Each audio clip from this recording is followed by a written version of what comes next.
Olá, boa noite. A produção de motocicletas recuou 9,5% no primeiro semestre do ano, segundo dados divulgados hoje pela Associação Brasileira dos Fabricantes do Setor. E com as vendas no varejo em baixa, as indústrias estão voltando a um patamar que não era registrado desde 2006. As notícias do polo de duas rodas de Manaus não são as melhores.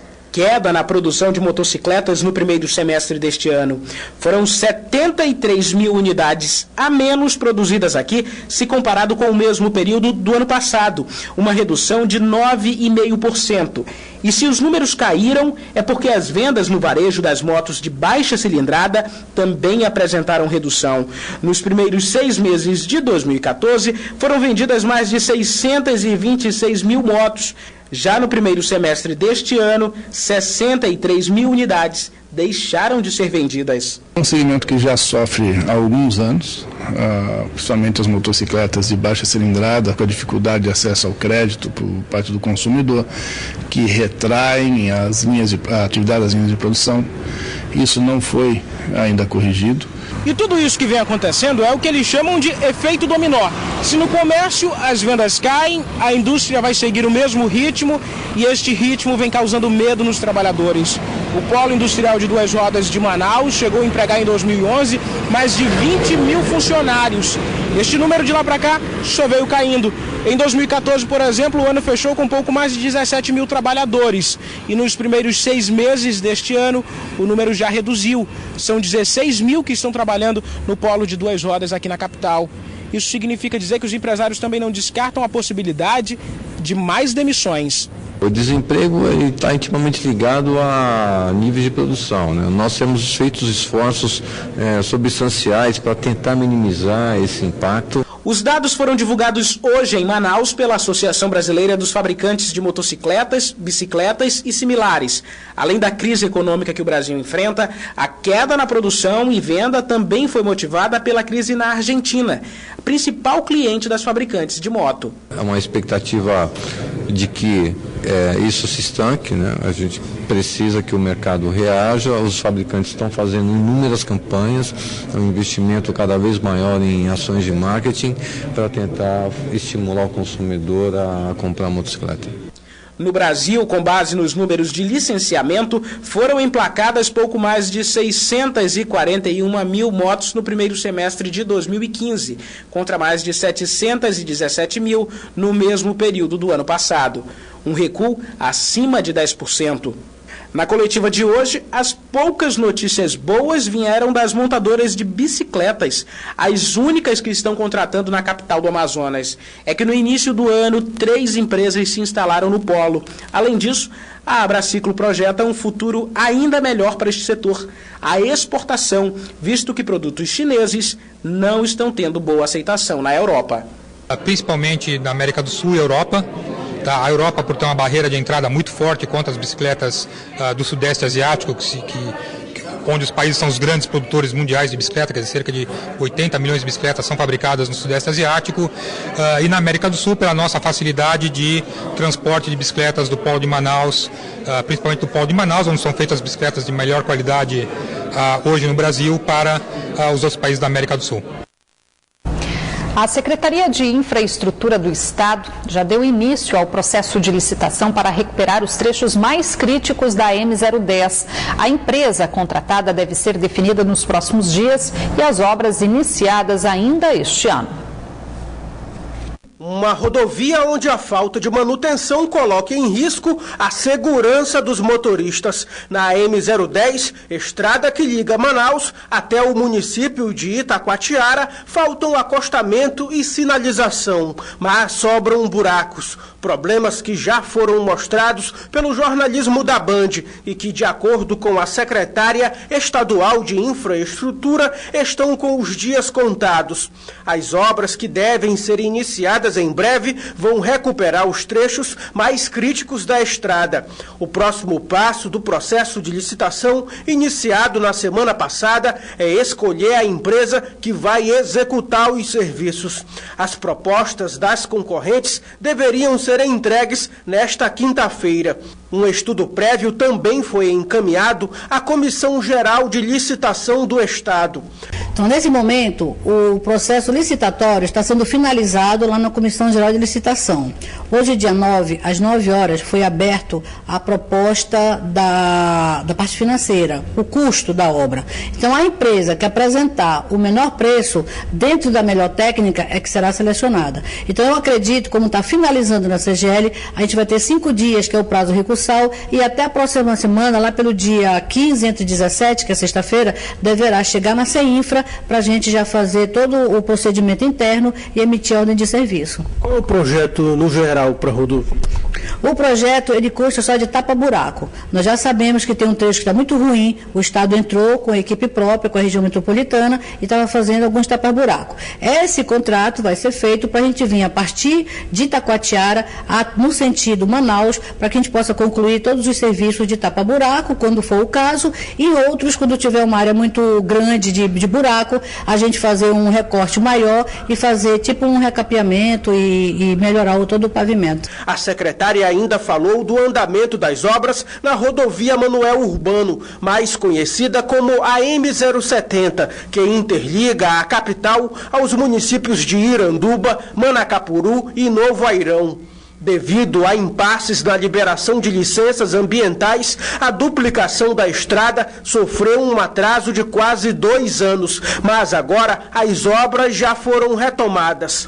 Nós estamos trabalhando nos primeiros 16 quilômetros. A expectativa do nosso governo é até no final de julho, agora, perto do dia 30, a gente concluir a primeira etapa, que é da saída da ponte até a entrada do Iranduba, indo até um retorno para ter essa entrada do Iranduba com mais segurança. Mas a obra está em ritmo acelerado. Nós obtivemos uma licença junto ao IFAM, que nos garantiu mais 3,5 km de obra. Já sobre as obras nas vias do Distrito Industrial 1, que seriam retomadas na primeira quinzena deste mês, após os trabalhos serem suspensos para a adequação do plano, que contemplará 33 ruas, a CEINFRA depende da SOFRAMA, que ainda não deu respaldo jurídico ao relatório técnico que foi elaborado. Agora, enquanto está sendo analisado, realmente há um atraso no cronograma, mas se a gente correr com esse resultado final e a SOFRAMA assinalando como positivo, a gente, como está no momento do verão, vai poder dar uma celeridade maior nas obras e recuperar o tempo perdido. Uma lan house foi assaltada na noite de ontem no conjunto Amadeu Botelho, bairro Cidade Nova, zona norte de Manaus. A ação dos bandidos foi registrada por câmeras de segurança que mostram o momento em que 2 homens em um carro e armados invadem o local onde funcionários e clientes foram rendidos. Eles procuravam dinheiro no caixa e também os pertences das vítimas. Em seguida, os assaltantes, que ainda não foram identificados, fogem no mesmo veículo. Ninguém ficou ferido. E na tarde de hoje, uma autoescola localizada na Avenida Constantino Neri, no centro, também foi alvo de assaltantes, como mostram essas imagens das câmeras de segurança do local. Os criminosos, também 2 homens, chegaram se passando por clientes. Eles pediram primeiro informações para o funcionário que estava no balcão e, em seguida, anunciaram um assalto.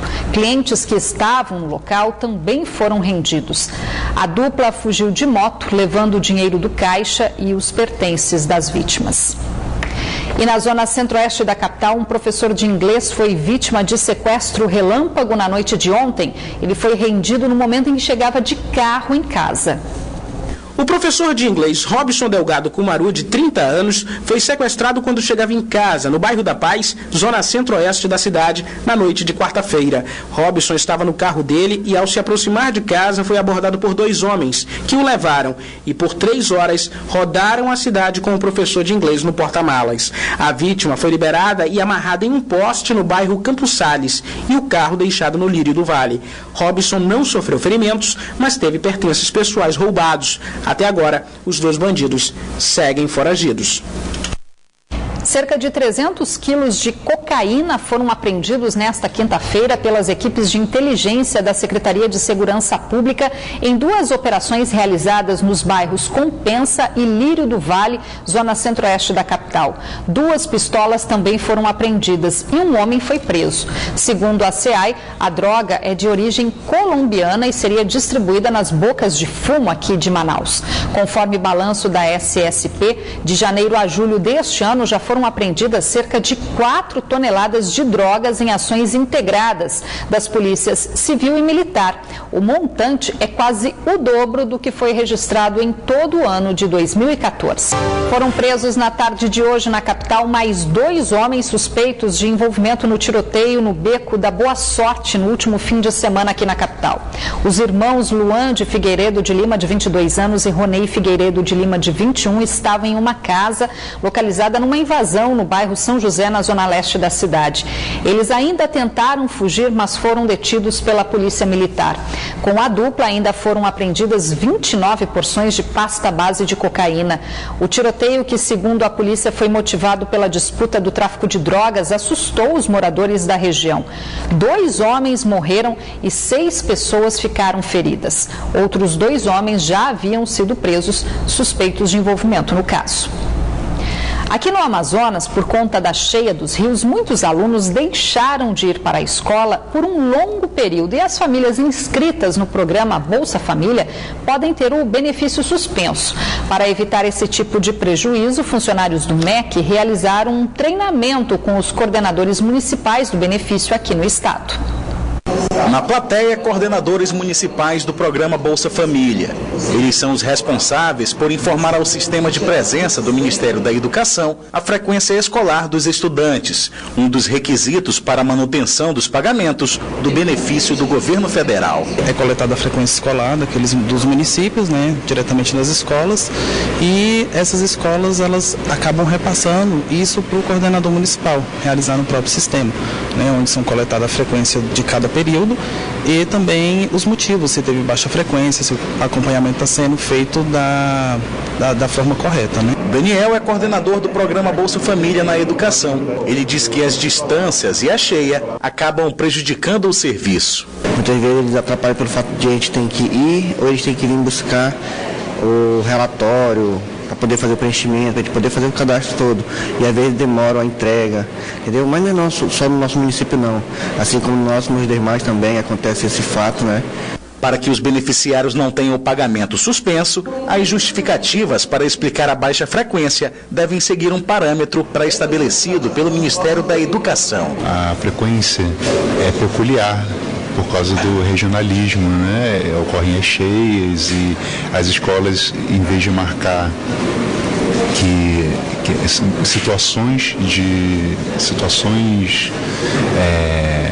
coletivas, elas estão marcando de uma outra forma. Então nós estamos orientando nesse sentido de ajudar o MEC na indução de políticas públicas próprias para o Estado. Até o mês de maio deste ano, 360 mil famílias no Amazonas estavam aptas a receber o benefício no valor médio de R$ 200. No mês de fevereiro, o Ministério do Desenvolvimento Social e Combate à Fome divulgou que mais de 96% das crianças e jovens de famílias beneficiárias do programa Bolsa Família no país cumprem atualmente a frequência escolar mínima exigida como contrapartida do programa. A Superintendência Municipal de Transportes Urbanos vai receber até a próxima segunda-feira, dia 13 de julho, a documentação dos interessados em participar do processo licitatório para a concessão dos transportes alternativo e executivo de Manaus. Após vários impasses na Justiça, o certame foi retomado esta semana após a liminar que suspendia a continuidade do processo ter sido revogada pelo Tribunal de Justiça do Amazonas. Severino Faustino trabalha como prestador de serviço do transporte alternativo há 20 anos e está confiante em conseguir uma concessão. Todo mundo entrou novinho nesse serviço, estão quase atingindo 20 anos de trabalho e agora nós estamos encarando outra situação, está vendo minha feição de idade, Se eu perder meu emprego agora, não sei nem como é que eu vou fazer para sustentar minha família daqui para frente, Então eu estou otimista. O certame, que em pouco mais de um ano foi suspenso 4 vezes, tem continuidade a partir de hoje. O edital da Superintendência Municipal de Transportes Urbanos está sendo retomado após decisão do Tribunal de Justiça do Amazonas, que derrubou a liminar que suspendia o processo. Atualmente circulam pelas ruas da capital mais de 460 micro-ônibus entre alternativos e executivos. Mas o edital da SMTU oferece apenas 200 vagas para o transporte alternativo e 120 vagas para o executivo. A entrega dos documentos de habilitação e das propostas estão sendo feitas na sede da Escola do Serviço Público Municipal, que fica nas dependências da Newton Lins. No envelope 1 são os documentos referentes à habilitação. São, a exemplo, identidade, CPF, os documentos pessoais.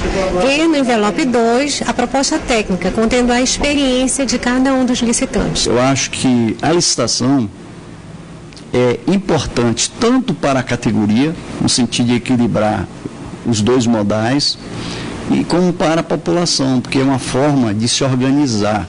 A gente não pode organizar um sistema de transporte sem licitar, porque se estivesse arrumado o sistema, a gente já estaria em outra fase. Os interessados em participar da concorrência pública devem entregar a documentação até o próximo dia 13 de julho. A Defesa Civil do Estado enviou nesta quinta-feira mais 30 toneladas de cestas básicas para reforçar o auxílio às famílias afetadas pela enchente em Itacoatiara. Outras cidades no Baixo Solimões, como Codajás e Anamã, onde o estado é de calamidade pública, também serão beneficiadas com uma segunda etapa de apoio humanitário. Até o momento, o governo do estado já enviou mais de 800 toneladas de alimentos não perecíveis, além de kits dormitórios, para os 46 municípios que estão em situação de emergência. Outras 44 toneladas arrecadadas com doações também foram enviadas. Este ano, pouco mais de 460 mil pessoas foram afetadas pela cheia dos rios no Amazonas. E agora é hora de conferir a previsão do tempo para esta sexta-feira aqui na capital e também em alguns municípios do interior.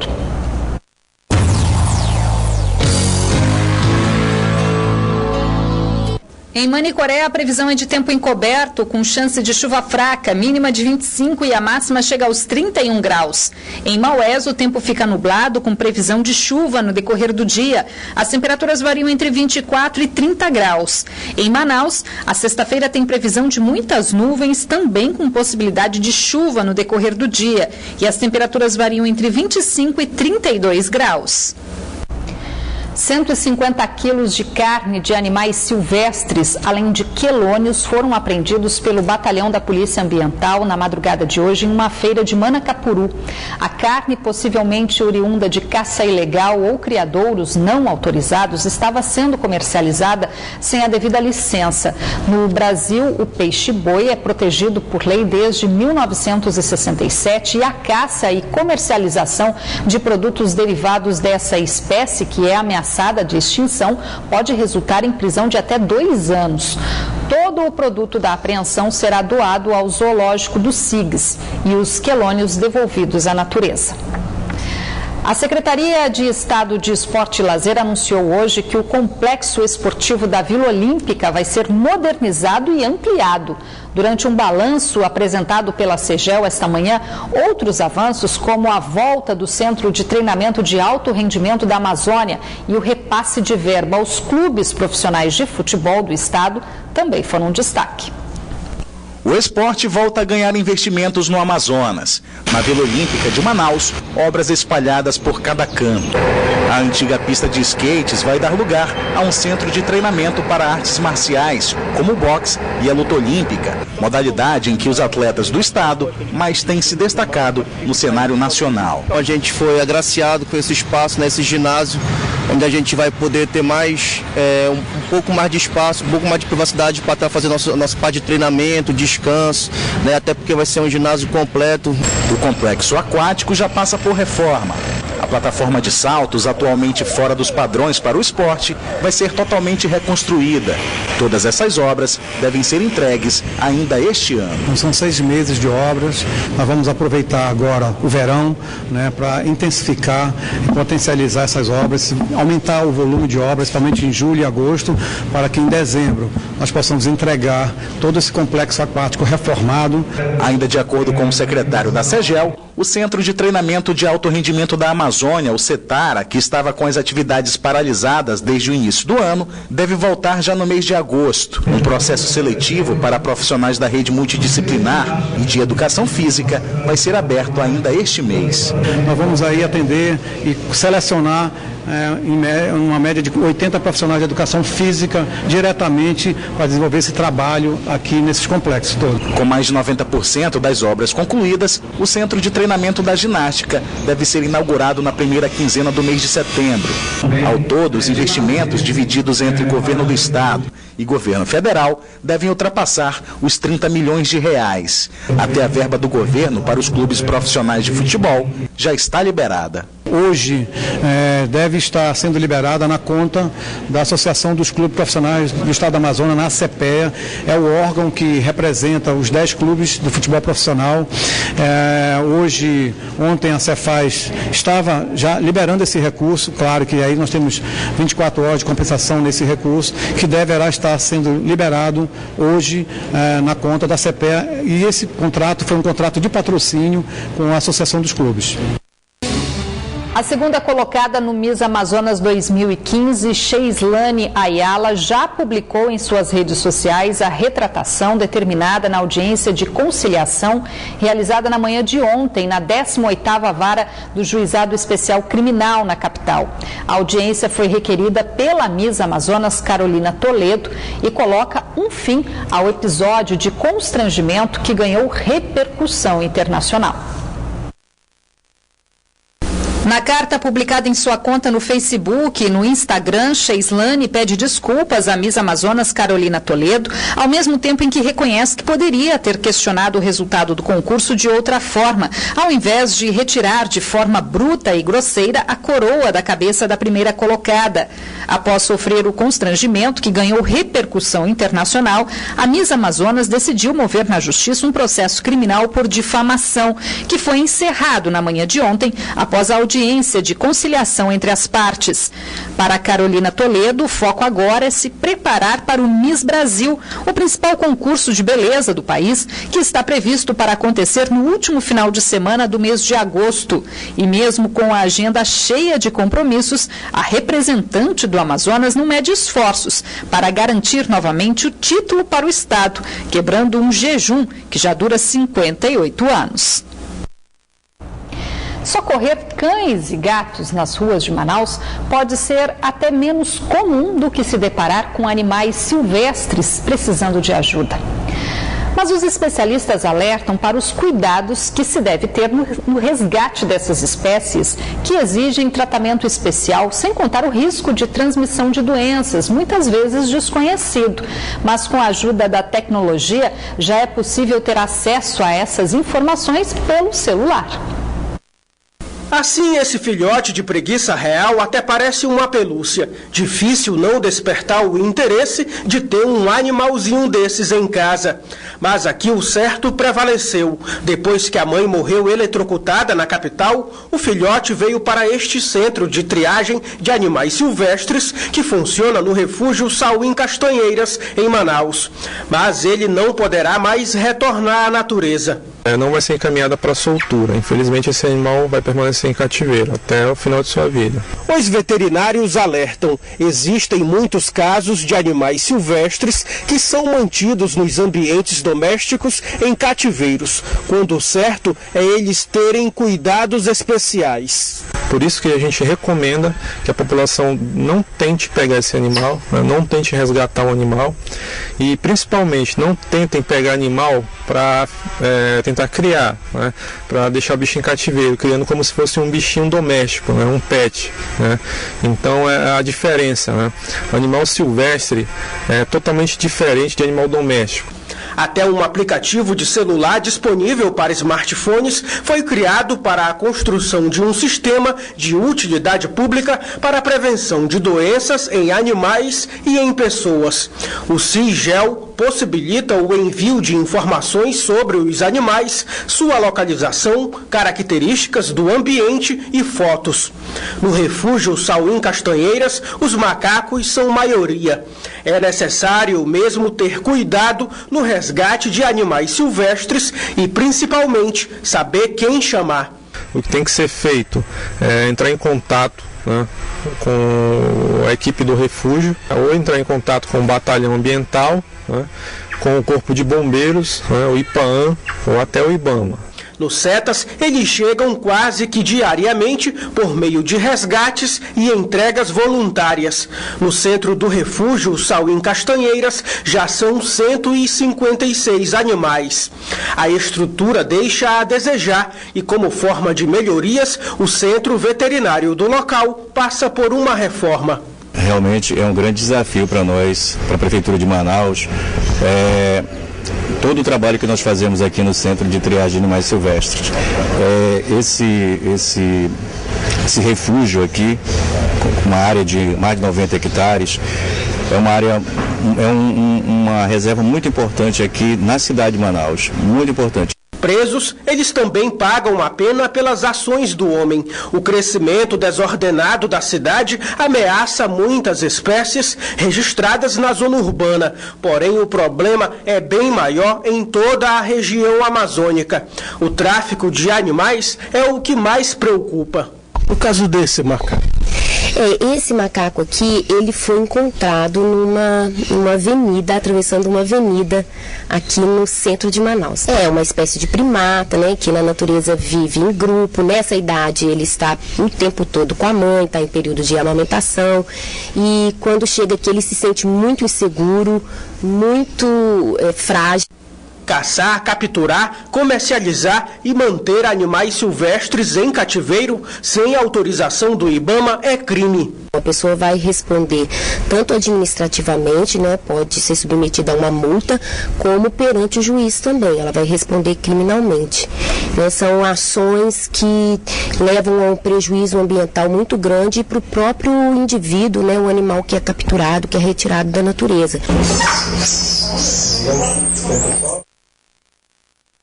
A gente fica por aqui, logo depois da propaganda política obrigatória, vem as notícias do Jornal da Band. Até amanhã, 6:50 da noite.